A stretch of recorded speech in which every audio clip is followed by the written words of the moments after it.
छत्रपती संभाजीनगर मधल्या सिल्लोडच्या धावडा या गावामध्ये 3 महिला मोठ्या कष्टाने शेती करत होत्या। फुलकोबी, काकडी, चवळी आणि इतर पालेभाज्या, भाजीपाला या सगळ्याची त्या शेती करायच्या। पण रात्रीमधून झालेल्या पावसाने शेतीला तलावाचं स्वरूप आलंय।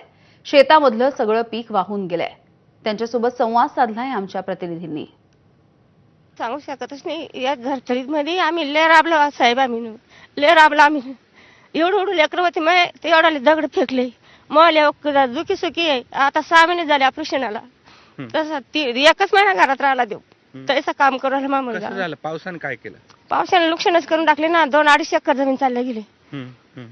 माल चवळी लावली होती आम्ही ना, 7.5-8 किलो चवळी तेवढी वाहून गेली। आम्हाला काहीतरी गरीबाला काहीतरी लावून द्यायला पाहिजे त्यानं थोडंफार। फुल किती पाऊस होता? पाऊस भरपूर, मी म्हणते ढगफुटीसारखं पाणी होता ना। एवढाली झाडं कसं कसं केलंय जमीन? कशी कशी केली? 1 एकर चवळी होती, 1 एकर गोबी होती। राबलो। काल कसं होतं, आज कसं झालं, रातोरात हे होऊन गेलं। स्वप्नासारखी गोष्ट झाली। काय करावं? पाहुण्या रावण्याचं कर्ज कसं फेडावं? डोकं काम नाही करत साहेब। कसं करा? विनंती करा एवढ्यासाठी काही ना काही ताजा पुरता चेक द्यावा। रस्ता पण वाहून गेला, रस्ता पण इकत गेला होता 4.5 लाखाचा। 2दा पण रस्ता वाहून गेला। काय करा? काही डोकं काम नाही करत साहेब आमचं। आणि यानंतर बुलेटिनमध्ये अगदी छोटासा ब्रेक।